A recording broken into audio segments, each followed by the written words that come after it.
Right now, it is time for Food for Mood with Dr. Judy Wurtman. Judy is the co-author of the Serotonin Powered Diet, serotoninpowereddiet.com, Journal of a Duck Midwife, and Before Her Voice Was Still, A Friendship in the Shadow of ALS. And we say good morning to Judy. Good morning, Judy. Good morning to both of you. And interesting about the snow, we've just got just a little tiny coating, and it's really quite beautiful. But that's all there is. Well, I'm glad. It all sounds very benign right now, but having driven in, it's a little, depending on the road, it's a little less, it's a little less, what's the word, seasonal. Anyway. So what I want to talk to you about today, Jill, is something that I've been thinking about for quite a while. Ever since, as you know, I suffered a tragedy in my own family, and the response of many people, in addition to simply coming and offering words of comfort, was they offered foods of comfort. And those foods, and I'm sure nobody listening will be surprised to learn, were not dishes of grilled broccoli or perhaps cottage cheese or baked fish, but they were various varieties of carbohydrates, primarily cookies, cakes, more cookies, sometimes chocolate, but basically any food in the sort of sweet carbohydrate family. And the foods were not just welcome, but many people who came to visit me consumed them, and they consumed them because obviously they were dealing with some of the stresses and sorrow that I was dealing with.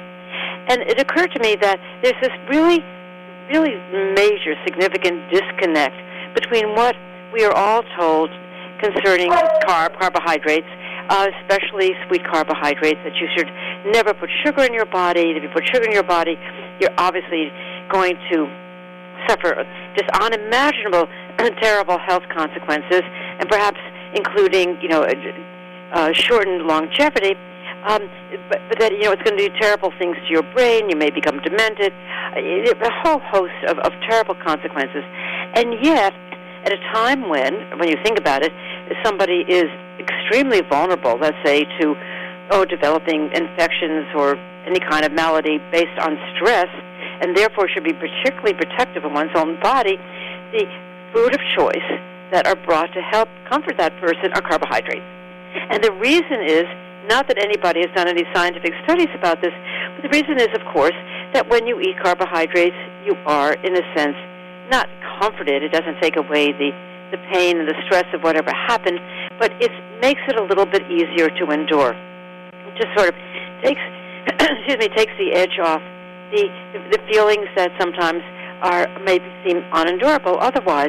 And it takes the edge off not just for the person to whom the carbohydrates are being brought, but also to the bringer who shares in eating of these foods. And I think that there's a lesson here somehow when we do something naturally without really thinking about the scientific consequences or what we read on the internet, it works much better than if we try to figure out what the best scientific reason is for or for not doing something. That in a sense, something that people have been doing for hundreds of years makes sense, and it makes sense because it really works.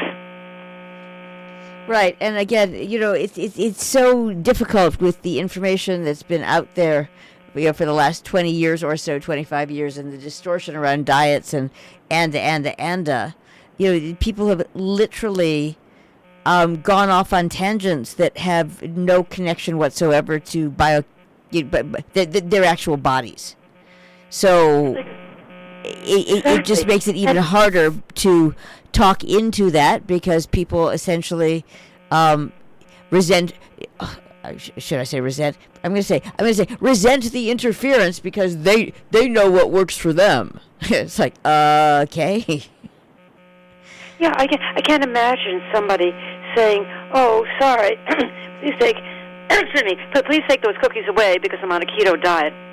And it doesn't matter that because I'm on a keto diet, when I'm feeling right now is becoming unendurable, but please take them away, because if I eat the sugar, my body is certainly going to implode, and I'm going to somehow suffer long-term consequences of this. I mean, that's what's so amazing. That we know the reason why carbohydrates comfort, and the reason is because When you eat them, you make more serotonin, and serotonin really does help decrease anxiety and depression, and indeed, if you have those two conditions, and oftentimes they go together, anxiety and depression, you're given medications, antidepressants, that increase the activity of serotonin.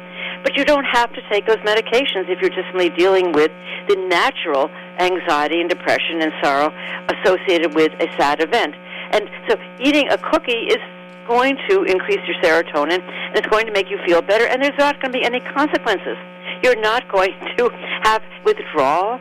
You're not going to have all sorts of side effects. You're simply going to feel better. And I think that we have to take a lesson for, basically an ancient tradition that simply works because nature has made sure that it's going to work. Because when you eat carbohydrates, you make serotonin, and you feel better. Again, it doesn't take away the source of the stress, but it makes it easier to endure it.